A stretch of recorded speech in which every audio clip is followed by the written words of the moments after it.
Hello friends, इससे पिछली video में हमने हमारे क्लोज नंबर 144 तक कर लिया था, जिसमें हमारे पास एयर मेल मनी ऑर्डर्स तक था। आज हम नेक्स्ट करेंगे सेक्शन नंबर 8। इसके आगे जो हमारा 145 से लेकर 173 तक है वो हमारे सिलेबस में नहीं है, तो हम वो नहीं करेंगे। तो हम नेक्स्ट करेंगे आज section number 8, value payable and cash on delivery service. अब जो हमारी वैल्यू पेबल और कैश ऑन डिलीवरी वाली सर्विस है वो होती क्या है, उसके बारे में आज हम पढ़ेंगे। Foreign value payable letters and value payable and cash on delivery parcels. तो इसमें हमारे पास दो चीज़ें हो गई, एक तो हमारे पास वैल्यू पेबल लेटर हो गया, दूसरा हो गया हमारे पास value payable and cash on delivery parcels. तो जो letter post items and parcels may be exchange under value payable system with some foreign countries. तो जो हमारी लेटर पोस्ट आइटम्स हैं और जो हमारे पार्सल्स हैं, ये दोनों ही हम वैल्यू पेबल सिस्टम के अंडर, वैल्यू पेबल सिस्टम के अधीन कुछ एक कंट्रीज़ के साथ उसको एक्सचेंज कर सकते हैं, उसकी अदला बदली कर सकते हैं। मतलब कि हम उसको भेज भी सकते हैं और रिसीव भी कर सकते हैं। फॉरेन पार्सल्स में also be sent under system cash on delivery. और जो हमारे फॉरेन पार्सल्स हैं उनको हम कैश ऑन डिलीवरी वाले सिस्टम से भी भेज सकते हैं। In case of value payable parcel, amount remitted to sender payable by addressee. अब इसमें हमारे पास फिर से दो चीज़ें हो गई कि अब अगर हम जो हमारा पार्सल है उसको वैल्यू पेएबल जो सिस्टम है उसके अंडर भेजते हैं, तो जो अमाउंट होगा जो सेंडर को रिमिट किया जाएगा, जो वापिस आएगा, वो किसके द्वारा पेएबल होगा, वो एड्रेस ही देगा। In case of parcel exchange under COD सिस्टम। बट जो हमारा कैश ऑन डिलीवरी वाला सिस्टम है उसके अंडर जो हमारे पार्सल एक्सचेंज होंगे, fees has to be prepaid by sender as postage stamps affixed on parcel. तो उसकी जो फीस वो प्री पेड होगी, वो पहले से ही पूरा भुगतान किया जाएगा उसका सेंडर के द्वारा पोस्टेज स्टैम्प्स के रूप में, जो कि पार्सल के ऊपर चिपकाई जाएंगी। उसके बाद आती है हमारे पास conditions. All foreign value payable letters, post items and value payable and cash on delivery parcels apply same conditions applicable to letter post item and foreign parcels, such as makeup, forum, prohibited contents, indication of disposal in case of non delivery।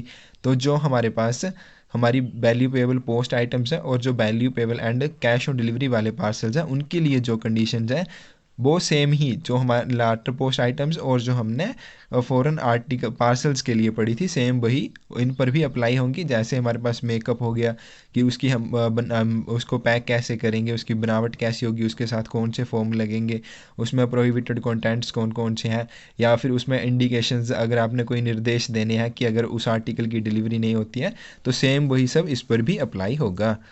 Value payable and COD service should not contain. अब जो हमारे value payable और cash on delivery service वाले हैं, इसमें क्या क्या हम नहीं भेज सकते हैं, coupons, ticket, certificates, introduction design for the sale of goods under snowball system.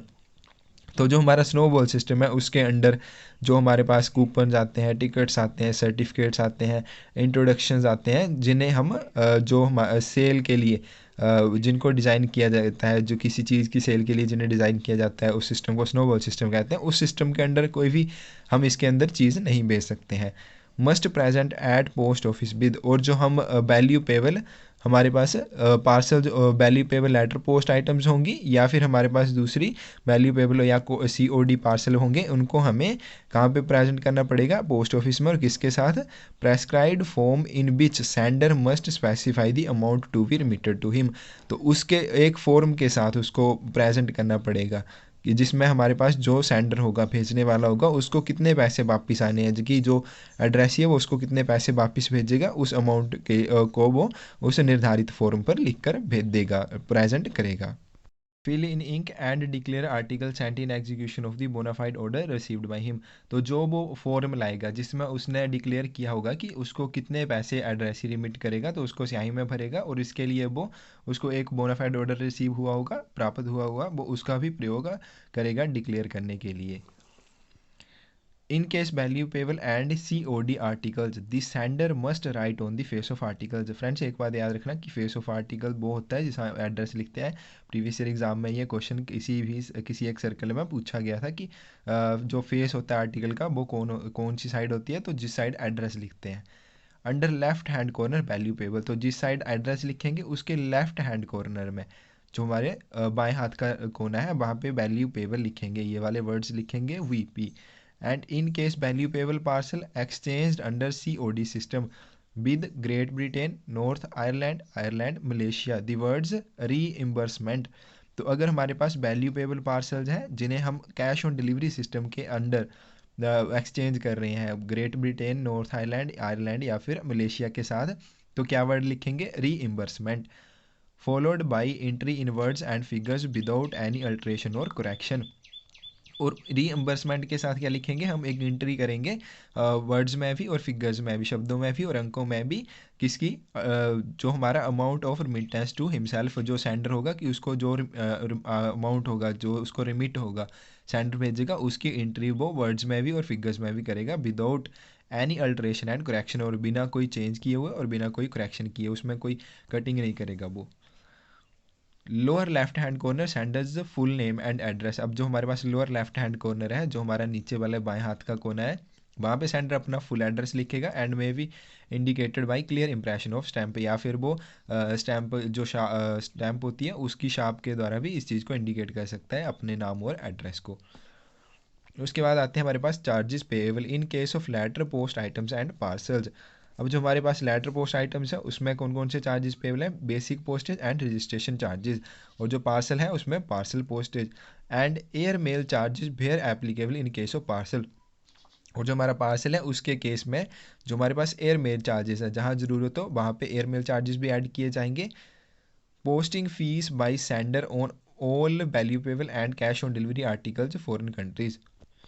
जो सेंडर होगा उसको जो भी हमारे वैल्यूएबल और कैश ऑन डिलीवरी वाले आर्टिकल्स होंगे उनकी जो पोस्टिंग फीस है वो सेंडर देगा।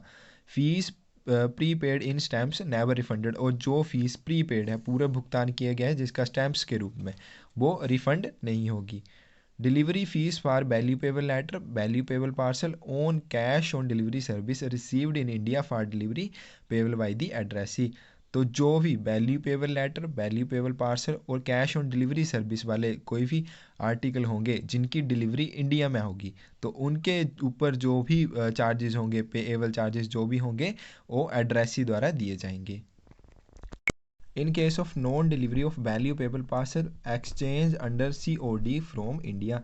तो अब इंडिया से कोई हमारे पास जो हमने वैल्यूएबल पार्सल भेजा है कैश ऑन डिलीवरी सिस्टम के अंडर, अब उसकी डिलीवरी नहीं हो पाती है, तो ऐसी स्थिति में क्या होगा? Amount specified for remittance to him repaid to him on application to competent authority. तो जो भी उससे अमाउंट लिया गया होगा, अब जो हमारे पास वैल्यूएबल पार्सल है, अब अगर उन्हें कैश ऑन डिलीवरी सिस्टम में भेजेंगे तो जो सेंडर होगा उसको पहले से ही उसकी प्री पेमेंट करनी पड़ेगी उसके चार्जेस की। बट अगर उसकी डिलीवरी नहीं हो पाती है तो ऐसी स्थिति में जो भी उसके चार्जेस होंगे उन्हें रीपे कर दिया जाएगा, बट उसके लिए उसको एप्लीकेशन देनी पड़ेगी सक्षम प्राधिकारी को, जो कॉम्पिटेंट अथॉरिटी होगी उसको वो एप्लीकेशन देगा। In case valuable letter parcel received for delivery in India, the following amount recovered from addressee। अब जो हमारे पास वैल्यूएबल लेटर्स पार्सल्स रिसीव होते हैं इंडिया में डिलीवरी के लिए, वितरण के लिए, उनके ऊपर कौन कौन से जो अमाउंट है वो रिकवर की जाएगी एड्रेसी से।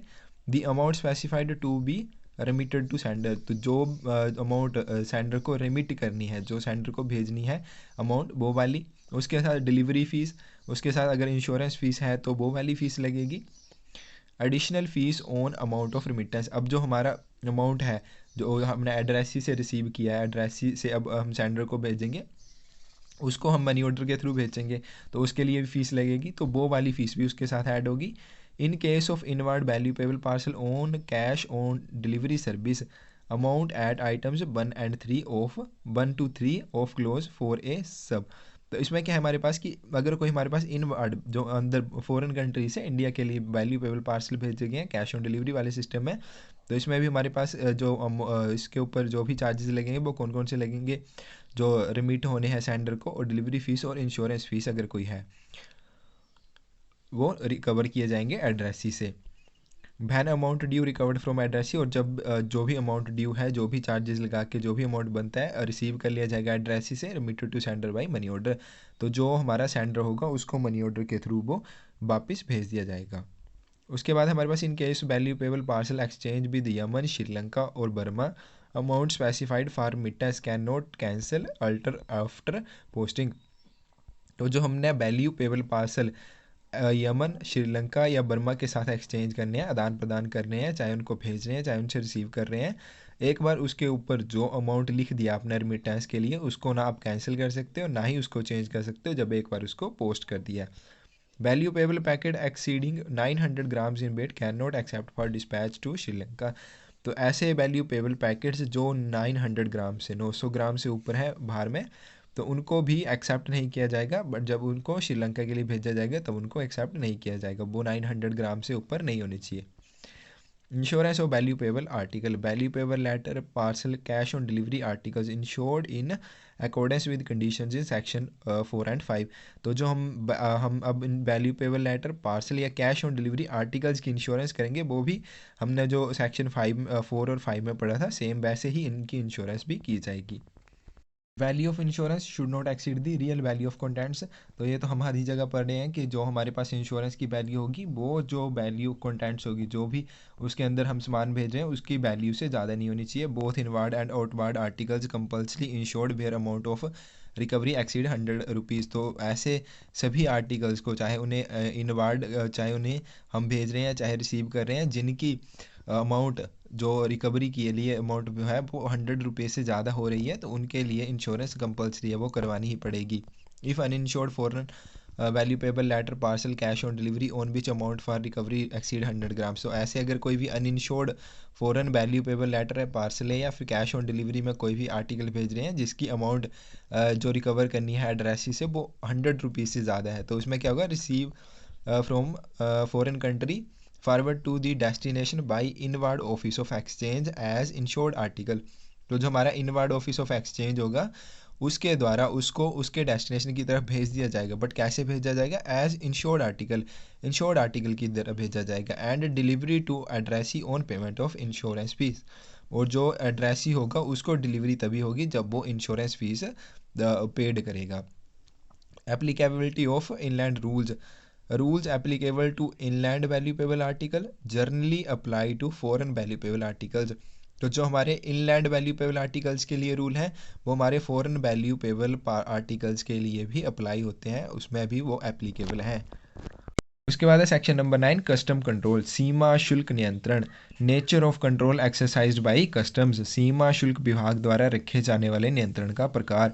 All postal articles posted in India for places beyond the limits of India और originating at places beyond the limits of India control by Indian custom authorities. तो जो भी पोस्टल आर्टिकल्स हम इंडिया से post करते हैं ऐसी जगह के लिए जो हमारी इंडिया की लिमिट से, जो इंडिया की रीचेस से परे है, मतलब कि इंडिया की पहुंच से वो परे है, तो ऐसे आर्टिकल्स पर कौन कंट्रोल रखता है, जो हमारा इंडियन कस्टम अथॉरिटीज़ होती हैं, जो हमारे इंडियन कस्टम अधिकारी होते हैं, वो कंट्रोल रखते हैं। और वो किस आधार पर कंट्रोल रखते हैं, control based on Indian custom act, जो हमारा इंडियन कस्टम एक्ट 1962 है, उसके आधार पर वो इस पर कंट्रोल रखते हैं। Covers export and import duties, और ये क्या क्या कवर कर देता है जो कंट्रोल है, जो हमारा एक्सपोर्ट है, निर्यात है या फिर आयात ड्यूटीज़ कर है, जो import and export control act, जो हमारा आयात और निर्यात कंट्रोल एक्ट है, या फिर फॉरेन रेगुलेशंस एक्ट, जो हमारे विदेशी विनियम संशोधन है, उनको कवर करता है। Points at which the control is exercise, अब कौन कौन सी जगह पे ये कंट्रोल एक्सरसाइज होता है, इस नियंत्रण का प्रयोग किया जाता है। Entry and exit from country where control leads to detention of postal article, its opening for examination, imposition of duty, production of documents by sender. तो जहाँ से जो भी कोई आर्टिकल है उसकी एंट्री होती है देश में, वो आता है, या फिर उसकी एग्जिट होती है, वहाँ से वो बाहर जाता है देश से। तो ऐसी जगह पर जहाँ पे डिटेंशन किया जाता है, जो पोस्टल आर्टिकल्स होते हैं उनको रोक कर रखा जा सकता है, या फिर उनको खोला जा सकता है एग्जामिनेशन के लिए, निरीक्षण के लिए, या उन पर जो कोई भी कर है वो लगाया जा सकता है। Production of documents by sender, और जो डॉक्यूमेंट्स हैं सेंडर द्वारा भेज जाते हैं उनकी प्रोडक्शन की जाती है। These functions carried out in selected places called, और ये वाले functions जिन selected post offices में होते हैं उनको कहते हैं foreign post office और सब foreign post office। तो एक याद रखना है कि जो हमारे foreign post office है और सब foreign post office है, वहाँ पे क्या काम होता है, तो वहाँ पे हमारे पास जो आर्टिकल को रोक कर रखा जा सकता है, उनको खोला जा सकता है निरीक्षण के लिए, उन पर कर लगाया जा सकता है, या फिर कोई जो डॉक्यूमेंट्स भेजता है सेंडर, उनकी प्रोडक्शन की जाती है। और ये होते कहाँ पे है, जहाँ पे आर्टिकल्स की एंट्री होती है या एग्जिट होती है, जो देश से बाहर चले जाते हैं ये देश के अंदर आते हैं, तो ऐसी जगह पर ये हमारे जो फॉरेन पोस्ट ऑफिस है या सब फॉरेन पोस्ट ऑफिस है ये होते हैं। The officers exercising the control and any carrying out related functions, तो जो हमारे ऑफिसर्स हैं जो इस नियंत्रण का प्रयोग करते हैं, the officer of custom department, जो हमारे कस्टम डिपार्टमेंट के अधिकारी होते हैं वो इस चीज़ का प्रयोग करते हैं। Postal department present postal articles to custom department. अब जो भी हमारे ऐसे आर्टिकल्स होते हैं जिन पर कोई भी कस्टम ड्यूटी लगनी होती है, तो वो किसको प्रेजेंट करते हैं, किसके पास देते हैं, वो जो हमारा कस्टम डिपार्टमेंट होता है उसको वो सौंप देते हैं उसके निरीक्षण के लिए, डिटेंशन के लिए, या फिर उसके जो ट्रांसमिशन करना है बाहर फॉरेन कंट्री के लिए, या फिर उसको किसी देश को वापस भेजना है, या फिर जो कस्टम ड्यूटी है उसको कलेक्ट करना है। तो हमारा जो डिपार्टमेंट होगा, जो हमारा पोस्टल डिपार्टमेंट है, वो इसको ऐसे सभी आर्टिकल्स को जो हमारा कस्टम डिपार्टमेंट है उसको प्रेजेंट करेगा, उसको वो दे देगा। Department of post not responsible for, अब जो हमारा डिपार्टमेंट है वो किस चीज़ के लिए रिस्पॉन्सिबल नहीं है, any decision taken by custom department. अगर कस्टम डिपार्टमेंट का कोई डिसीजन है, कोई निर्णय है, तो उसके लिए हमारा डिपार्टमेंट जिम्मेदार नहीं होगा। all communications concerning custom duty and other treatment of postal articles addressed only to custom authorities। तो अगर कोई भी हमारे पास कस्टम ड्यूटी से संबंधित कोई भी आर्टिकल है, तो उसको सिर्फ हम जो हमारा कस्टम अथॉरिटीज़ है उनको एड्रेस करते हैं, मतलब कि उनको भेज देते हैं। और पोस्टल अप्रेजर और principal postal appraiser office at foreign post office और सब फॉरेन पोस्ट ऑफिस। और उसको क्या होता है, जो हमारी कस्टम अथॉरिटीज़ होती है वहाँ पे ये किसको जाते हैं, जो हमारे पोस्टल अप्रेजर होते हैं जो मूल्यांकन करते हैं, ठीक है, उनका। और ये ऑफिस होते कहाँ पे हैं, जो हमारे फॉरेन पोस्ट ऑफिस या सब फॉरेन पोस्ट ऑफिस में ये वाले ऑफिस होते हैं। और जो हमारे ये वाले ऑफिस होते हैं इनको क्या भेजते हैं हम, जिन पर भी कस्टम ड्यूटी लगनी है, ऐसे सभी आर्टिकल जिनमें कोई भी कस्टम ड्यूटी लगनी है, तो ऐसे आर्टिकल्स को हम कस्टम अथॉरिटीज़ को भेजेंगे। उसके बाद ये सारा जो कार्रवाई की जाएगी। उसके बाद export formalities declarations. Outward articles must have custom declarations और other forms such as PP. तो इसमें क्या है हमारे पास कि जितने भी आउटवर्ड आर्टिकल्स हैं उनके ऊपर कस्टम डिक्लेरेशन होनी चाहिए, और उसके साथ कोई और फॉर्म लगते हैं, जैसे हमारे पीपी फॉर्म हो गए, तो ये वाले फॉर्म भी होने चाहिए। The absence of such forms और incomplete particulars lead to detention at exchange office और रिटर्न टू सेंडर। और अगर इन सभी जो हमारे कस्टम डिक्लेरेशंस हैं या कोई अदर फॉर्म है जैसे पीपी, इनकी एब्सेंस है, इनका अभाव है, अगर ये आपने नहीं लगाए हैं या आपने पार्टिकुलर जो चीज़ें चाहिए वो इनकम्प्लीट है, वो अधूरी छोड़ दी है आपने, तो ऐसी स्थिति में आपके जो आर्टिकल होंगे उनको डिटेन करके रखा जाएगा, जो हमारा विनियम ऑफिस होता है वहाँ पे, या फिर जो सेंडर होगा उसको वापस वो कर दिए जाएंगे। क्लोज नंबर 182 है articles liable to export duty. डाक वस्तुएं जिन पर निर्यात शुल्क लग सकता है। Detain at the outward office of exchange, तो उन्हें इनबार्ड ऑफिस ऑफ एक्सचेंज में नहीं, जो हमारा आउटबार्ड ऑफिस ऑफ एक्सचेंज है, जो हमारा बाहरी विनियम कार्यालय है, वहाँ पे उनको डिटेन करके रखा जाएगा। Sender informed by custom authorities direct for payment of duty. तो जो हमारा सेंडर होगा उसको जो हमारे कस्टम अथॉरिटीज़ होंगी, जो कस्टम अधिकारी होंगे, वो डायरेक्ट उसको पेमेंट करने के लिए इन्फॉर्म करेंगे कि आपके जो भी चार्जेस हैं, आपके जो भी कस्टम चार्जेस हैं वो आप पे कीजिए। पोस्ट ऑफिस नोट अंडरटेक दी कलेक्ट एक्सपोर्ट ड्यूटी, और जो हमारा पोस्ट ऑफिस होगा वो इसकी जो एक्सपोर्ट ड्यूटी होगी वो कलेक्ट नहीं करता है। Articles transmitted outward after clearance by custom authorities, और जो हमारे कस्टम अधिकारी हैं उनके अगर उन्होंने क्लियरेंस दी तभी हमारे जो आर्टिकल्स होंगे उनका आउटबार्ड ट्रांसमिशन किया जाएगा, उन्हें बाहर भेजा जाएगा। आर्टिकल से send by the system of drawback on custom duties, भेजी गई वस्तुओं पर सीमा शुल्क वापसी की प्रणाली। Under section 75 of the custom act 1962, जो हमारा कस्टम एक्ट 1962 है उसके जो सेक्शन 75 है उसके अंडर ये वाली जो प्रणाली है वो आती है। This procedure apply to any article exported by parcel post from interior places where there is no post office of exchange. तो जो हमारा ये वाला प्रोसीजर है ऐसे सभी आर्टिकल्स पर अप्लाई होता है जिन्हें एक्सपोर्ट ऐसे प्लेसेस ऐसे स्थानों से एक्सपोर्ट किया जाता है, उनका निर्यात किया जाता है जहाँ पे हमारा जो पोस्ट ऑफिस ऑफ एक्सचेंज है, जो हमारा विनियम डाक कार्यालय है, वो उपस्थित ना हो। तो इसका प्रोसीजर क्या है, application to superintendent of central excise in export jurisdiction.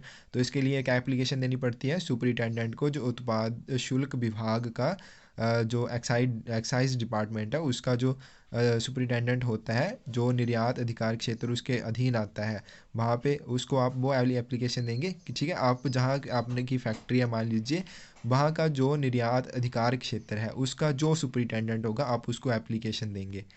जो हमारे उत्पाद शुल्क विभाग का सुपरिटेंडेंट होगा उसको आप एप्लीकेशन देंगे। On receipt of application superintendent examine the goods. अब जो एप्लीकेशन है उसकी रिसिप्ट के बाद जो हमारा सुपरिटेंडेंट है वो जो गुड्स होगी, जो सामान होगा उसकी जांच करेगा। सुपरिटेंडेंट में nominate deputy superintendent to attend the supervision of the examination. और सुपरिटेंडेंट है वो नॉमिनेट भी कर सकता है जो डिप्टी सुपरिटेंडेंट है कि वो उसकी जगह निरीक्षण करे, जो वस्तु है उनका निरीक्षण कर सकता है। फिर the distance between superintendent headquarter and factory more than 16 kilometre और वैन सुपरिटेंडेंट इज बिजी। तो जो हमारा सुपरिटेंडेंट है वो कब नॉमिनेट करेगा डिप्टी सुपरिटेंडेंट को, जब उसके हेडक्वार्टर का जो सुपरिटेंडेंट है उसके हेडक्वार्टर का और जो फैक्ट्री है जहाँ पे सामान की निरीक्षण करनी है, जांच करनी है, वहाँ का डिस्टेंस 16 किलोमीटर से ज़्यादा है, या फिर जो हमारा सुपरिटेंडेंट है वो बिजी है। तो ऐसी स्थिति में वो नॉमिनेट करेगा, जो हमारा डिप्टी सुपरिटेंडेंट होगा उसको निरीक्षण के लिए वो नॉमिनेट कर देगा। Officer deputed proceed to factory for examination of goods 4 copies detail. तो जो उसने सुपरिटेंडेंट ने जो भी ऑफिसर डिप्यूट किया होगा कि वो उसकी जगह निरीक्षण कर सकता है, वो फैक्ट्री को जाएगा, उसके साथ वो 4 कॉपीज लेके जाएगा जिसमें डिटेल होगी गुड्स की। जो गुड्स होंगी उनको एग्जामिनेशन करने के लिए, उनकी एग्जामिनेशन करने के लिए, निरीक्षण करने के लिए जाएगा। Satisfy himself by visual comparison, वो आंखों से देख कर, मतलब कि विजुअल होता है कि सामने देखकर वो जो चीज़ें होंगी उनकी वो कंपैरिजन करेगा, तुलना करेगा। अगर वो सेटिस्फाई हो जाता है, supervise packing and seal them, तो वो अपनी देख रेख में वो उनकी पैकिंग करेगा और फिर उनको सील करेगा।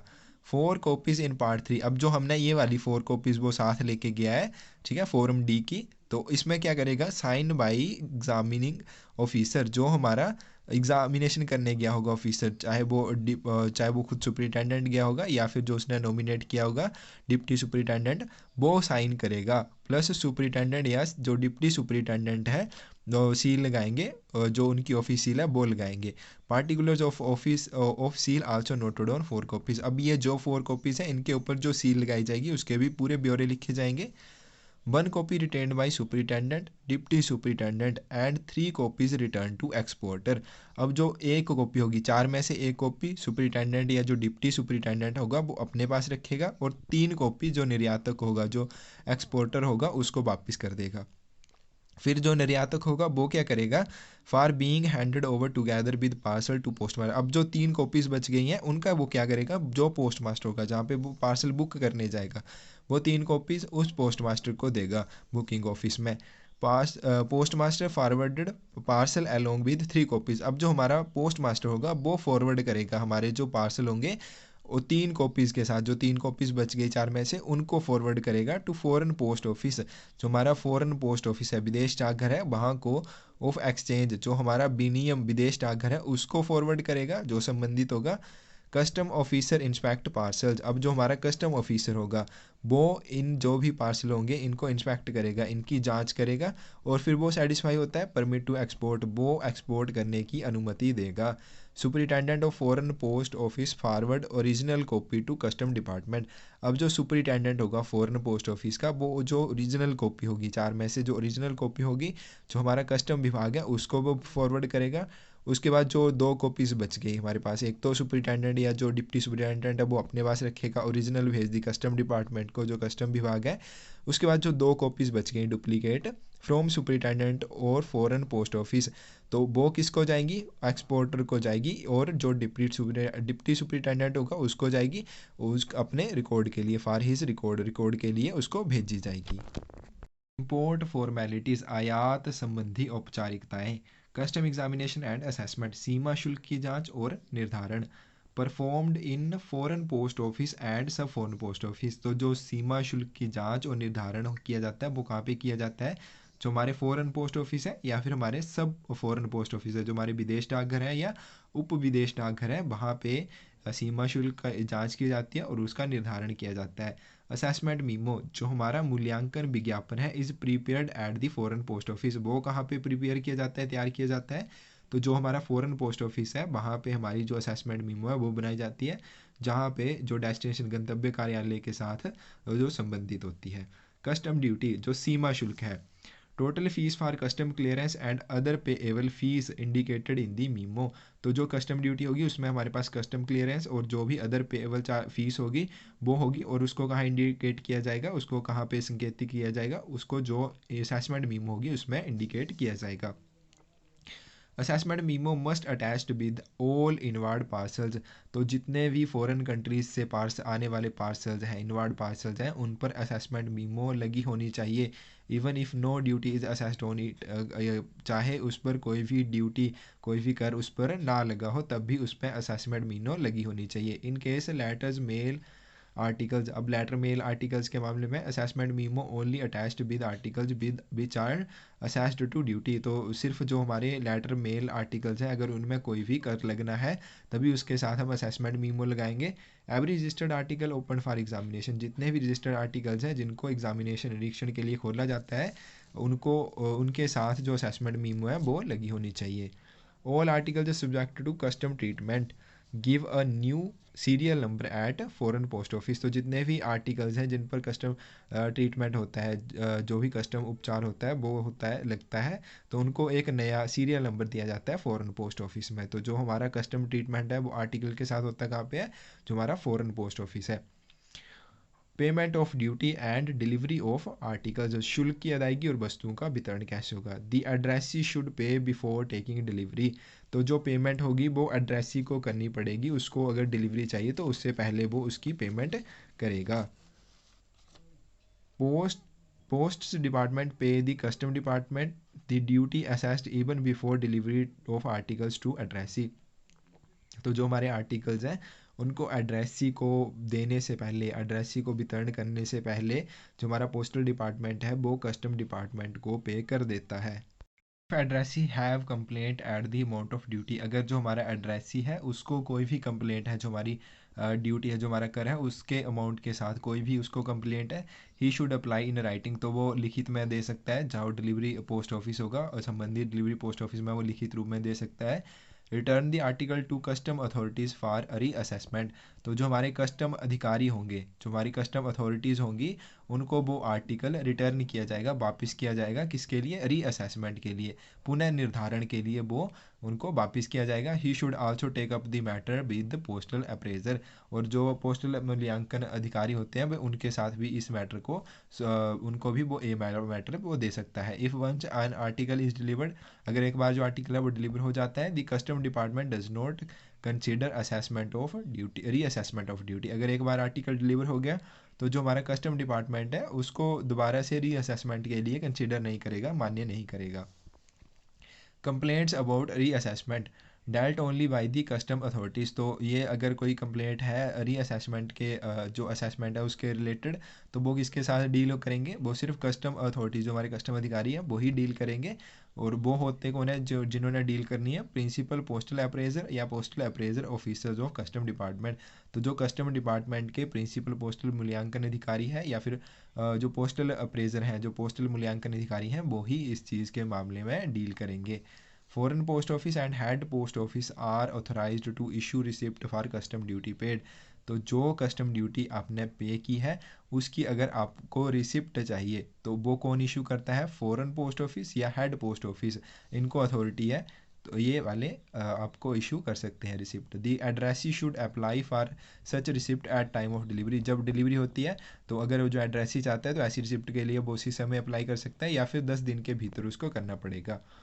If article deliver through SO, अगर एसओ के थ्रू आर्टिकल डिलीवर हुआ है, the application send to concern HO which will issue the receipt. तो एप्लीकेशन भेजेगा एसओ एचओ के लिए, एचओ को भेजेगा और एचओ है जो रिसिप्ट को इशू करेगा।